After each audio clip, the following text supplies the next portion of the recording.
Ele era só mais um caso no tribunal, até se tornar o caso do coração da juíza. Ela jurou seguir a lei, mas o amor dele mudou todas as regras. O ar no gabinete da doutora Helena Ribeiro cheirava a papel antigo, café forte e a chuva fina que castigava as janelas do Fórum João Mendes Júnior.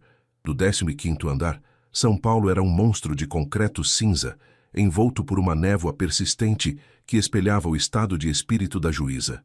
Helena ajeitou os óculos de armação fina e passou os olhos pela pilha de processos à sua frente. Cada pasta de papelão continha um fragmento de vida: divórcios litigiosos, disputas de herança, futuros de crianças em jogo. Para ela, eram narrativas a serem decifradas, equações a serem resolvidas com o Código Civil. Ela era conhecida por sua mente afiada e sua postura impassível. A toga preta, pendurada no cabide atrás de sua cadeira de couro, não era apenas um traje de trabalho. Era uma armadura. Vestia-a para se separar de Helena, a mulher, e se tornar a juíza Ribeiro, uma entidade de pura lógica. Aos 42 anos, sua carreira era sua vida, uma escolha consciente que deixara pouco espaço para qualquer outra coisa. Doutora, o próximo caso está pronto. Alves versus Andrade, pedido de tutela, anunciou seu assessor Cláudio pela porta entreaberta. Helena assentiu, sem levantar o olhar do processo. Obrigada, Cláudio, pode chamá-los. Ela leu as informações pela última vez. Lucas Alves, 26 anos, mecânico, solicitando a guarda da irmã, Ana Alves, 10 anos. Órfãos de pai e mãe após um acidente de carro. Do outro lado, os tios maternos Ricardo e Sônia Andrade, um casal de posses, argumentando que o jovem não tinha estrutura financeira ou emocional para criar uma criança. No papel, o caso parecia pender para os tios. A estabilidade financeira sempre pesava. Minutos depois, sentada em sua cadeira elevada no tribunal, Helena observou os envolvidos. Os Andrade, bem vestidos e representados por um advogado de renome, exalavam confiança. Então, seus olhos pousaram em Lucas Alves. Ele não usava terno. Vestia uma calça jeans escura e uma camisa social simples, um pouco amassada nos cotovelos. Tinha as mãos de quem trabalha com graxa, grandes e calejadas, mas que agora estavam entrelaçadas sobre o colo, nervosas. O rosto era jovem, marcado por um cansaço que parecia antigo demais para sua idade, mas seus olhos eram diretos, firmes e carregavam uma determinação feroz. O advogado dos tios falou primeiro, com uma eloquência ensaiada, pintando um quadro de instabilidade e imaturidade. Meritíssima, meu cliente é um jovem esforçado, não negamos, mas a responsabilidade de educar uma menina, uma criança traumatizada, exige mais do que boas intenções. Exige estrutura, presença, recursos. Quando chegou a vez de Lucas, ele dispensou seu defensor público e pediu para falar. Sua voz era calma, mas preenchia o silêncio do tribunal. Doutora, eu sei que não tenho muito. Minha casa é pequena. Meu trabalho suja minhas mãos. Mas eu era o porto seguro da Ana antes de tudo isso. E continuo sendo. Eu que ajudo ela com a lição de casa. Eu que sei qual o desenho que ela gosta de assistir quando está triste. Dinheiro compra muita coisa, mas não compra o irmão dela de volta. Ele não era dramático. Era factual sua sinceridade cortando o ar pesado da sala. Helena ouviu, impassível como sempre. Anotou os pontos relevantes, fez as perguntas técnicas necessárias. Mas pela primeira vez em muito tempo, algo diferente aconteceu. Por baixo da toga, ela não sentiu apenas o peso da lei, mas o peso daquela vida. A forma como Lucas olhava para a porta, como se esperasse que a pequena Ana entrasse a qualquer momento, atingiu um ponto vulnerável que ela nem sabia que ainda existia. A audiência foi suspensa, com nova data marcada para a apresentação de um estudo psicossocial. Enquanto as partes se retiravam, o olhar de Lucas cruzou o dela por um breve segundo. Não havia súplica, apenas uma silenciosa afirmação de sua verdade. De volta ao seu gabinete, Helena pegou o processo Alves versus Andrade. Aquele monte de papel agora tinha um rosto, uma voz. E ela, pela primeira vez em anos, sentiu um incômodo receio de que sua lógica impecável talvez não fosse suficiente. E a garoa fina da manhã se transformou numa tempestade implacável no final da tarde. A água caía em lençóis, transformando as ruas do centro de São Paulo em rios rasos e barulhentos. Helena saiu do fórum sentindo o corpo moído. O dia tinha sido uma sucessão de conflitos e decisões áridas. Tudo o que ela queria era chegar ao seu apartamento silencioso, tomar uma taça de vinho e se desconectar do mundo. Mas a cidade tinha outros planos. Mal deu 10 passos na calçada e o céu desabou de vez. Sem táxi à vista e com o guarda-chuva se mostrando inútil contra o vento, ela correu para o abrigo mais próximo, uma padaria de esquina, lotada e barulhenta. O cheiro de café fresco e pão quente se misturava ao odor de chuva e ao som de dezenas de conversas sobrepostas. Era o caos urbano em sua forma mais pura. Helena conseguiu um pequeno espaço no balcão de metal, espremida entre um office boy encharcado e uma senhora com sacolas de compras. Pediu um café pingado apenas para ter uma desculpa para ficar ali. Enquanto esperava, seu olhar varreu o lugar, observando as pequenas interações humanas que raramente via de sua posição elevada no tribunal. Foi quando o viu. Do outro lado do balcão, tentando chamar a atenção do chapeiro, estava Lucas Alves. Ele usava a mesma roupa da audiência, agora com respingos de chuva nos ombros. Em uma das mãos, segurava um saco de pão de forma e, na outra, um desenho infantil, feito com giz de cera, que ele protegia da umidade com o corpo. Seus olhos se encontraram por cima do vapor que subia da máquina de café expresso. O reconhecimento foi instantâneo e, para Helena, profundamente desconfortável. Ele era uma parte em um processo ativo. Qualquer interação fora do tribunal era, no mínimo, inadequada. Ela desviou o olhar, torcendo para que ele não a tivesse notado ou que, se notou, a ignorasse. Mas era tarde demais. Ele se aproximou, hesitante. Doutora Ribeiro? Boa tarde. Sua voz era mais baixa, sem a acústica do tribunal, quase engolida pelo barulho da padaria. Helena se virou, a expressão profissional se formando automaticamente em seu rosto. Senhor Alves, boa tarde. A formalidade soou estranha ali, em meio ao cheiro de pão na chapa. Desculpe incomodar, eu só... Não esperava encontrá-la aqui, disse ele um pouco sem jeito. Ele gesticulou para a chuva lá fora. São Paulo não dá trégua, né? Não mesmo, respondeu ela, a voz mais rígida do que pretendia. Ela queria encerrar a conversa, manter a distância profissional. Mas Lucas não pareceu notar. Ou talvez tenha escolhido ignorar. Ele olhou para o desenho que segurava. É da minha irmã, Ana. Ela fez na escola hoje. Disse que é um super-herói para me proteger dos advogados maus. Um pequeno sorriso cansado surgiu em seus lábios. Criança não tem filtro, né? Helena se pegou olhando para o desenho. Era um boneco de palito com uma capa vermelha e um grande L no peito. Contra sua vontade, a armadura da juíza trincou. Ali, encharcado e segurando um desenho infantil, ele não era o requerente do processo 237-2024. Era apenas um irmão mais velho, tentando manter seu mundo de pé. É um belo desenho, ela disse, e sua voz, para sua surpresa, saiu mais suave. O café dela chegou. A conversa morreu por um instante. O silêncio entre eles era estranhamente mais íntimo do que o barulho ao redor. Eu só queria dizer, obrigado por me ouvir hoje. De verdade, ele falou, olhando-a nos olhos. Senti que a senhora estava realmente ouvindo.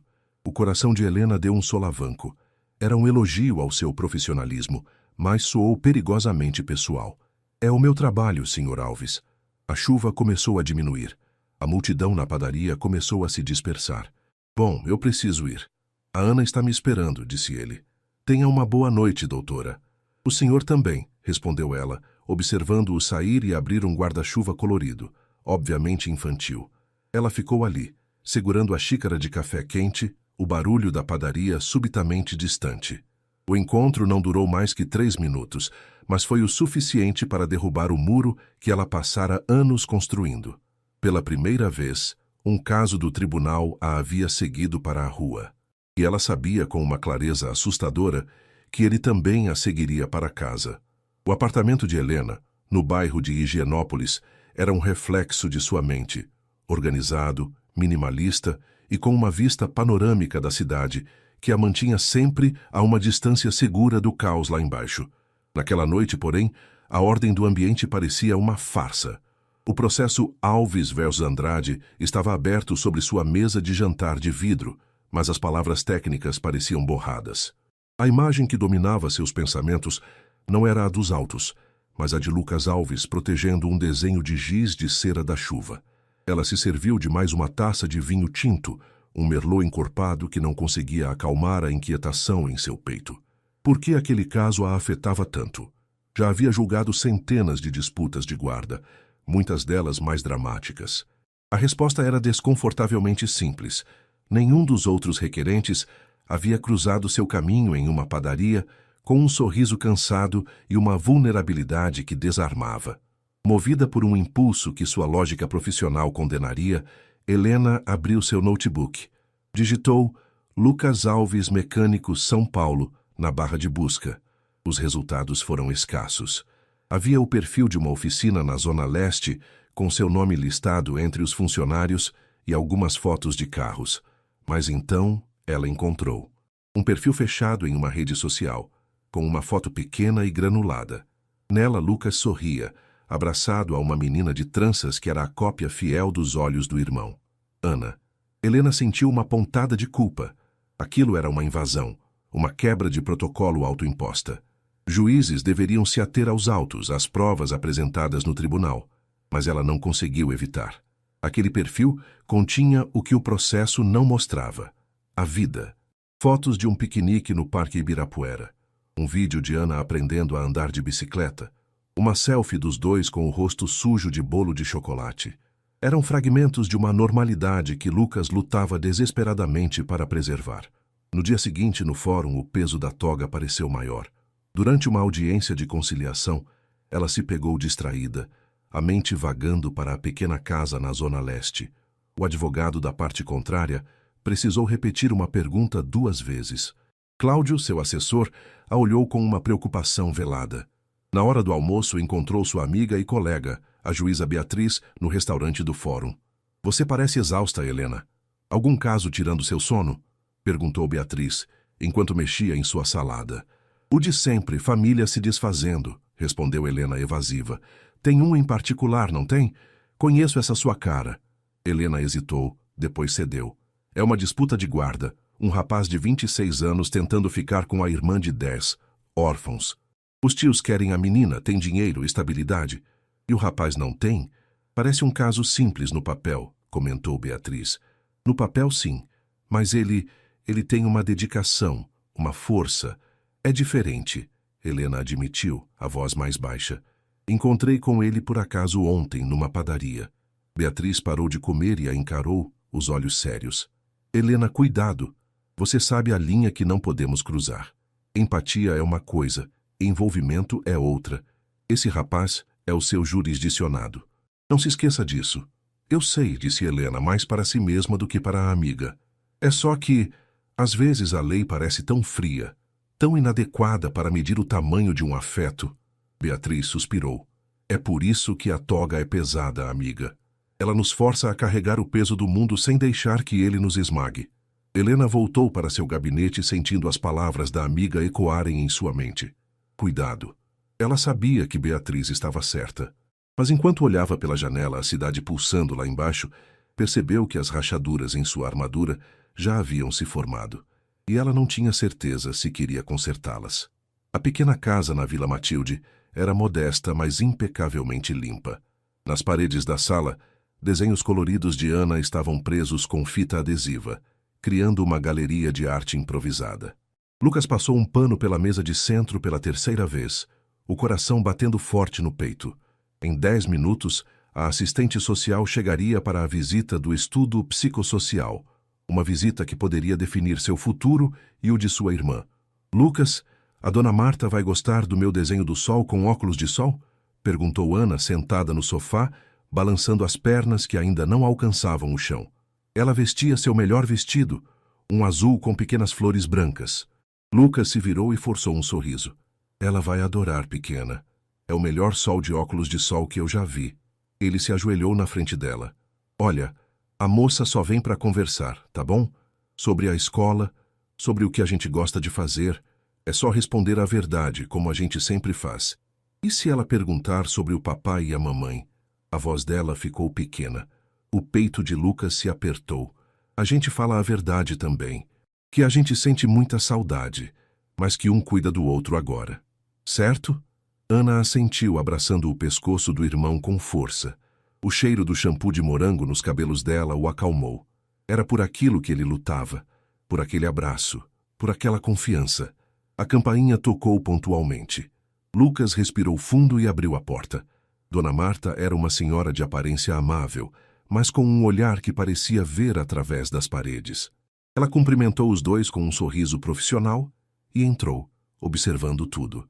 A entrevista foi longa e detalhada. Ela perguntou sobre a rotina deles, a alimentação, o desempenho de Ana na escola.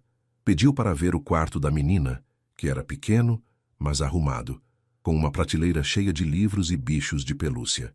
Conversou com Ana a sós por um tempo, enquanto Lucas esperava na cozinha, as mãos suando, repassando mentalmente as contas do mês e se perguntando se a geladeira parecia vazia demais. Quando Dona Marta voltou para a sala, sentou-se à mesa e abriu sua pasta. Sr. Alves, sua situação financeira é de fato um desafio.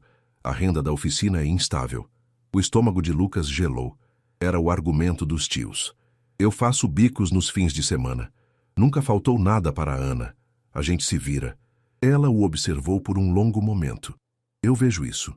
Também vejo que esta casa é um lar. Ana é uma criança bem cuidada, inteligente e, acima de tudo, ela se sente segura com você.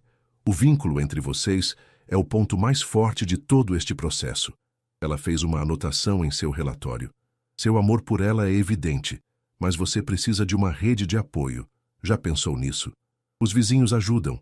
A mãe do meu melhor amigo, o Beto, fica com ela quando eu preciso fazer hora extra. Eu não estou sozinho, ele disse a voz firme. Ao final da visita, Dona Marta se despediu na porta. O relatório será juntado aos autos em alguns dias, Sr. Alves. Quando a porta se fechou, Lucas se encostou nela e soltou o ar que nem sabia que estava prendendo. Ana correu até ele. E aí, a gente passou na prova? Ele a pegou no colo, rindo pela primeira vez naquele dia. Acho que sim, pequena. Acho que a gente passou. Naquela noite, depois que Ana dormiu, Lucas sentou-se na pequena varanda, olhando o movimento da rua. A visita da assistente social lhe dera uma fagulha de esperança. Ele pensou na juíza, na maneira séria como ela o ouviu no tribunal e no seu olhar surpreso na padaria. Talvez, apenas talvez, ela também conseguisse ver além dos números e dos extratos bancários. Talvez ela conseguisse ver o que Dona Marta viu, que ali, naquela casa simples, existia um lar. Uma semana se passou. Para Helena, foi uma semana de autocontrole forçado, de mergulhar em outros processos para tentar abafar a voz insistente do caso Alves versus Andrade em sua mente. Ela evitou padarias, fez caminhos diferentes para casa e se repreendeu mentalmente toda vez que a imagem de um desenho de super-herói surgia em seus pensamentos. Era uma luta para manter a armadura intacta, mesmo sentindo seu peso como nunca antes. Na manhã de terça-feira, Cláudio entrou em seu gabinete, depositando uma nova leva de documentos em sua mesa. No topo da pilha, em um envelope pardo, estava o que ela tanto esperava e temia: o laudo do estudo psicossocial assinado por Marta Nogueira. Chegou, doutora, disse Cláudio com a neutralidade de sempre, mas Helena sentiu um leve tom de curiosidade em sua voz. Obrigada, Cláudio. Assim que ele fechou a porta, ela pegou o envelope. Suas mãos, normalmente firmes, hesitaram por um segundo. Aquele documento não era apenas uma peça processual, era um veredito sobre a alma de uma família. Ela respirou fundo e começou a ler.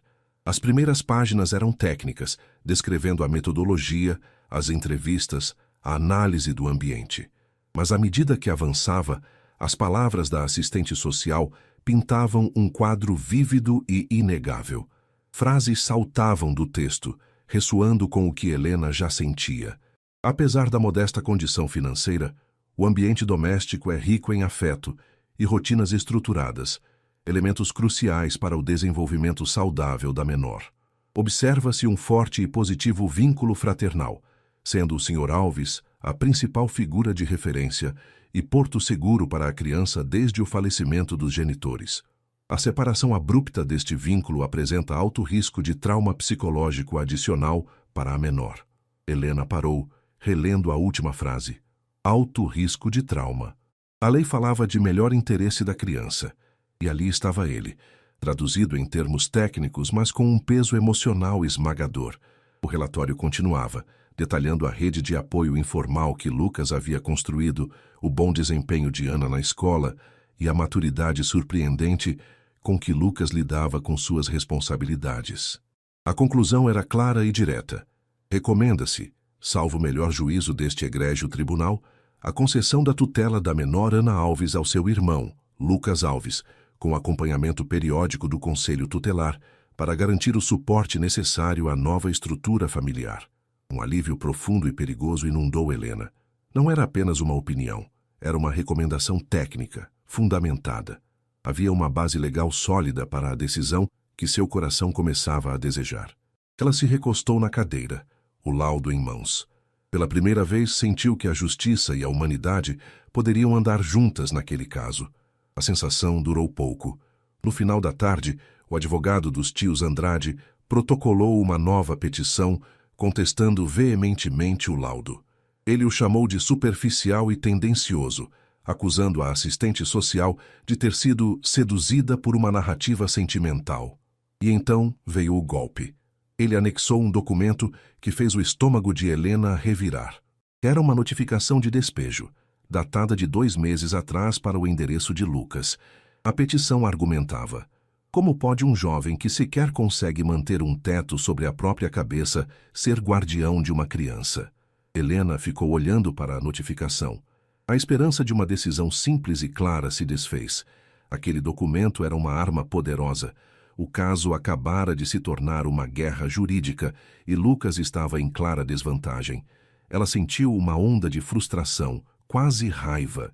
Era o sistema em sua forma mais cruel, onde um pedaço de papel timbrado podia pesar mais que um lar cheio de amor. A toga em seu cabide parecia mais pesada e mais sufocante do que nunca. A petição dos Andrade a assombrou pelo resto do dia. Helena trabalhou até tarde, a mente girando em torno de tecnicalidades legais, jurisprudências, buscando uma saída. A imagem de Lucas sendo despejado com a irmã pequena era intolerável. Cansada e com uma dor de cabeça latejante, ela finalmente desistiu por volta das 10 da noite. O silêncio do fórum vazio era opressor. Decidiu parar em uma farmácia 24 horas no caminho para casa para comprar um analgésico. A noite estava fria e úmida e o brilho neon da Cruz Verde parecia o único ponto de vida em uma rua adormecida. Ela entrou, o som do sino da porta quebrando o silêncio. Havia apenas mais um cliente no balcão, de costas para ela. Ele se virou ao ouvir o sino e o coração de Helena parou por uma fração de segundo. Era Lucas.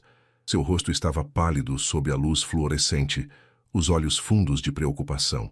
Ao lado dele, encolhida em um moletom grande demais, estava Ana.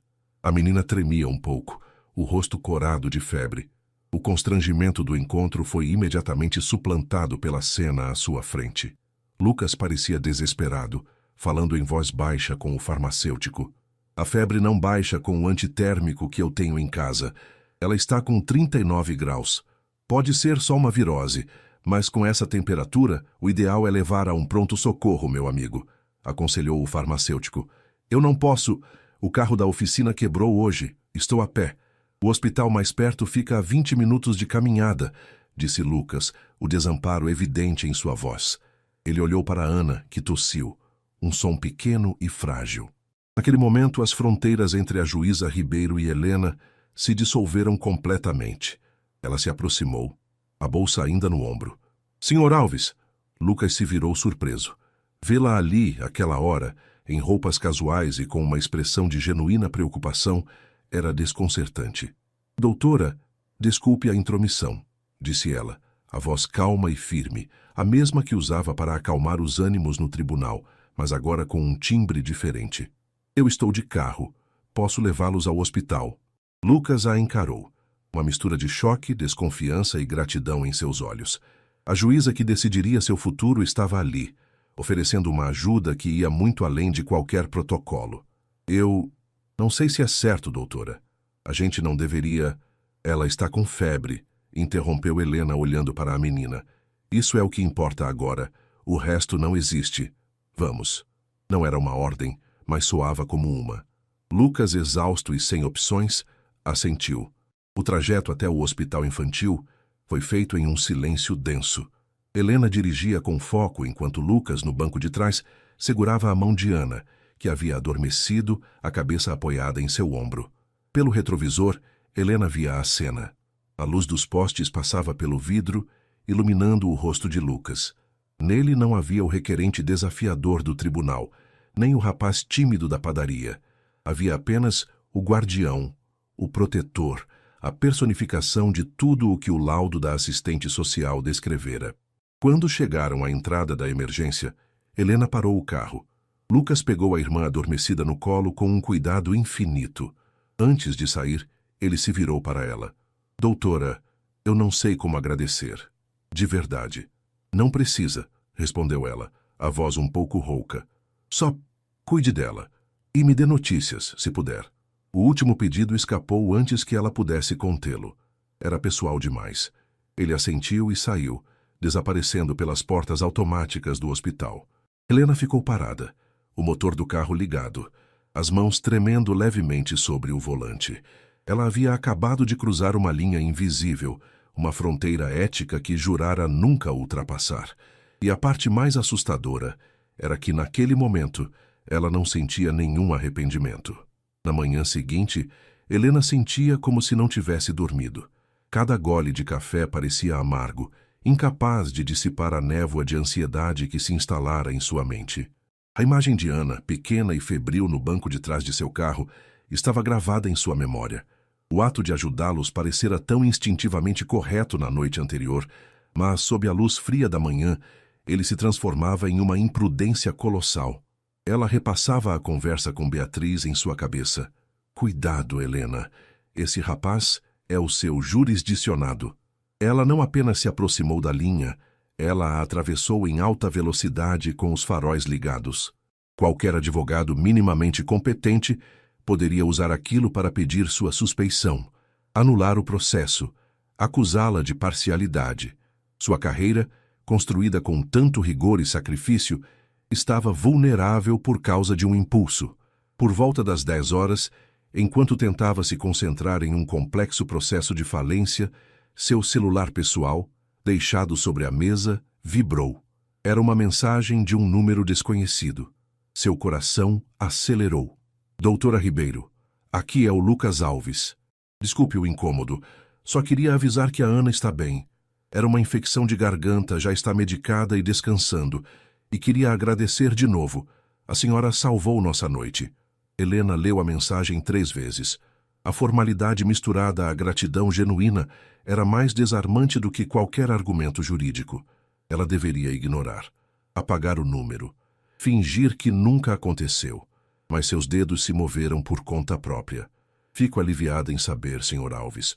Cuide bem dela. E por favor, não temos que falar mais sobre isso. Ela enviou a mensagem e imediatamente se arrependeu da última frase. Soava ríspida, fria, uma tentativa desajeitada de reconstruir o muro que ela mesma havia demolido. A resposta dele veio 1 minuto depois. Entendido, tenha um bom dia. E foi isso. Mas o estrago estava feito. A conexão, antes implícita, agora era explícita, registrada em pixels na tela de seu celular. Inquieta, ela voltou sua atenção para a petição dos Andrade. A notificação de despejo. Aquilo não saía de sua cabeça.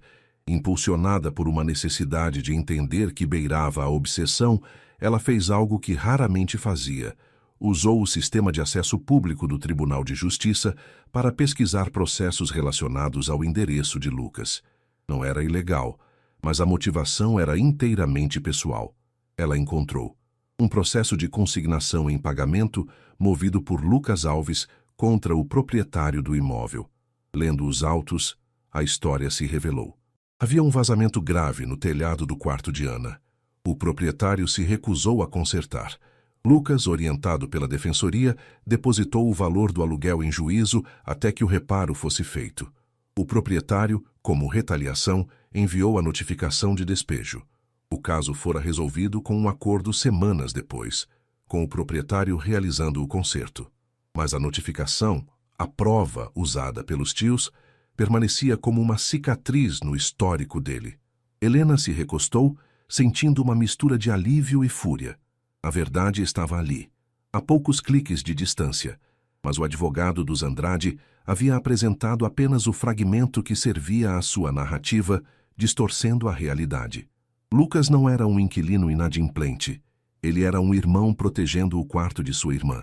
Ela fechou o notebook, a decisão se solidificando dentro dela. A lei não era apenas um conjunto de regras frias. Era uma ferramenta para encontrar a verdade. E ela percebeu que naquela noite fria na farmácia, não havia apenas cruzado uma linha ética. Ela havia encontrado o caminho para a verdade do caso. A nova audiência foi marcada com urgência, a pedido dos Andrade. O ar na sala do tribunal estava ainda mais carregado do que da primeira vez. Lucas, ao lado de seu defensor público, parecia tenso, mas seus ombros estavam retos, a determinação em seus olhos inabalada. Helena entrou e sentou-se em sua cadeira elevada, o rosto uma máscara de neutralidade que exigia toda a sua força para manter. Seus olhos evitaram encontrar os de Lucas. O advogado dos tios, um homem de terno caro e sorriso predatório, foi o primeiro a falar. Ele brandiu a notificação de despejo como uma arma fumegante. Meritíssima, com todo o respeito ao laudo psicossocial, fatos são fatos. O requerente demonstrou ser incapaz de prover o mínimo, um teto seguro. A instabilidade é a única constante em sua vida. De um lado, temos um jovem bem-intencionado, mas à beira do colapso financeiro. Do outro, meus clientes. Um lar estruturado, segurança, um futuro planejado, as melhores escolas. A escolha, com o devido respeito, é óbvia. Ele continuou por mais 10 minutos construindo um castelo de estabilidade financeira e pintando Lucas como um risco iminente para a própria irmã.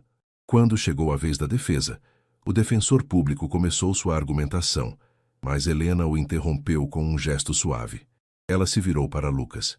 Sr. Alves, o senhor gostaria de se manifestar sobre o documento juntado pela parte contrária? Lucas se levantou. Todas as cabeças se viraram para ele. Ele respirou fundo, a voz clara e sem hesitação. Doutora, essa notificação foi por causa de uma briga com o dono da casa. Tinha uma goteira enorme no quarto da minha irmã, bem em cima da cama dela. Ele não queria arrumar. Eu parei de pagar o aluguel na mão dele e depositei na justiça, para forçar ele a consertar. E ele consertou. O problema foi resolvido. Eu não estava sendo despejado por falta de dinheiro. Eu estava lutando para minha irmã não dormir na chuva dentro de casa. Um silêncio pesado caiu sobre a sala. A explicação era tão simples, tão brutalmente honesta, que desarmou toda a retórica do advogado adversário. Helena assentiu lentamente. O tribunal tem conhecimento do processo de consignação em pagamento, que confirma a sua versão, Sr. Alves. O queixo do advogado dos Andrade caiu. Ele não esperava por aquilo. Por um instante, o profissionalismo de Helena vacilou, e ela sentiu uma profunda satisfação. A audiência prosseguiu, mas a maré havia virado. As partes fizeram suas considerações finais. O defensor de Lucas reforçou o laudo psicossocial e o forte vínculo entre os irmãos. O advogado dos Andrade tentou, sem sucesso, diminuir o impacto da revelação, voltando a focar na questão financeira. Ao final, Helena olhou para todos na sala. Obrigada. As partes serão intimadas da decisão. Os autos estão conclusos para a sentença. Tenham todos um bom dia. Naquela noite, em seu gabinete, a cidade de São Paulo brilhava lá fora como um mar de diamantes dispersos. Sobre sua mesa, o processo Alves versus Andrade estava aberto na última página. A decisão era dela. A caneta em sua mão parecia pesar 1 tonelada. Ela pensou em tudo. Na lei, no laudo, na notificação de despejo, na mentira por omissão. Pensou no desenho de um super-herói, no cheiro de pão quente na padaria, em uma menina febril dormindo no banco de trás de seu carro. Ela sabia que sua decisão seria analisada, talvez contestada. Sabia que se envolvera de uma forma que nunca deveria, mas também sabia, com uma clareza que nunca sentira antes, o que era a coisa certa a fazer. Não apenas a coisa legal, mas a coisa justa. Ela destampou a caneta e o som do clique ecoou no silêncio do grande escritório. Os dias que se seguiram à audiência foram os mais longos da vida de Lucas. A cada notificação de e-mail, seu coração saltava, esperando a comunicação do Diário da Justiça eletrônico. Ele tentava manter a rotina por Ana, levá-la à escola, ajudar com o dever de casa, preparar o jantar, mas por dentro era um nó de ansiedade pura. A esperança que sentira na audiência lutava contra o medo paralisante de perder a única pessoa que lhe restava. Na sexta-feira à tarde, o e-mail chegou. O assunto era a notificação padrão: movimentação processual. Com as mãos trêmulas, ele abriu o anexo. Era um documento PDF frio e impessoal, com o brasão da República no topo. Ele rolou a página, passando pelos nomes dos advogados, pelo número do processo, até encontrar o texto assinado digitalmente por Helena Ribeiro. Ele começou a ler, as palavras jurídicas dançando à sua frente. Mas então a linguagem começou a mudar. Helena não se limitou a citar artigos de lei. Ela construiu uma narrativa. Considerando o laudo psicossocial apresentado, que atesta de forma inequívoca o profundo e salutar vínculo afetivo entre o requerente e sua irmã menor. Considerando que a estabilidade, princípio norteador do melhor interesse da criança, não se resume à solidez financeira, mas reside primordialmente na constância do afeto, no suporte emocional e na manutenção dos laços familiares preexistentes. Lucas parou lendo a frase de novo. A estabilidade não se resume à solidez financeira. Eram as palavras que ele gritava em silêncio, agora validadas pela mais alta autoridade. A sentença continuava, abordando diretamente a questão do despejo. A tentativa da parte contrária de desqualificar o requerente, com base em uma notificação de despejo, se mostra falaciosa. Conforme verificado por este juízo, o requerente não agiu como um inquilino negligente, mas como um guardião zeloso, utilizando os meios legais para garantir uma moradia digna para a menor, mesmo que isso implicasse em um confronto com o proprietário do imóvel. O requerente não ofereceu apenas um teto, ele lutou por ele. Lágrimas começaram a escorrer pelo rosto de Lucas, quentes e silenciosas. Ele não estava apenas sendo lido, estava sendo visto, compreendido. E então, no final, a parte dispositiva, em negrito. Pelo exposto e por tudo mais que dos autos consta, julgo procedente o pedido para conceder a tutela definitiva da menor Ana Alves ao seu irmão, Lucas Alves. Espeça-se o termo de tutela, sem custas, por ser beneficiário da justiça gratuita. Publique-se, registre-se, intimem-se. Ele deixou o celular cair sobre a mesa, apoiou os cotovelos e enterrou o rosto nas mãos, os ombros sacudindo em um choro que era puro alívio. O peso de meses de incerteza, de medo, de luto, finalmente se dissipou. Ana, que desenhava na sala, ouviu o som e correu até ele. — O que foi, Lucas? Você tá triste? Ele a puxou para um abraço apertado, levantando-a do chão. — Não, pequena. Eu tô feliz, muito feliz. Ele a abraçou com a força de quem segura o mundo inteiro. A gente vai ficar junto, para sempre. Enquanto isso, a quilômetros dali, em seu gabinete silencioso, Helena olhava para a mesma sentença na tela do seu computador. Ela havia feito. Havia seguido a lei, mas também sua consciência. Sentia uma paz que não experimentava há muito tempo, mas também uma inquietação. O caso estava encerrado. Lucas Alves não era mais seu jurisdicionado. A barreira profissional que os separava para o bem ou para o mal havia caído. Ela estava livre da toga, mas agora, pela primeira vez, se sentia completamente exposta como Helena. Passou-se um mês. O outono começava a pintar São Paulo com cores mais amenas, e o sol da tarde de domingo era agradável. No Parque Ibirapuera, o som de risadas de crianças se misturava ao ritmo dos patins no asfalto.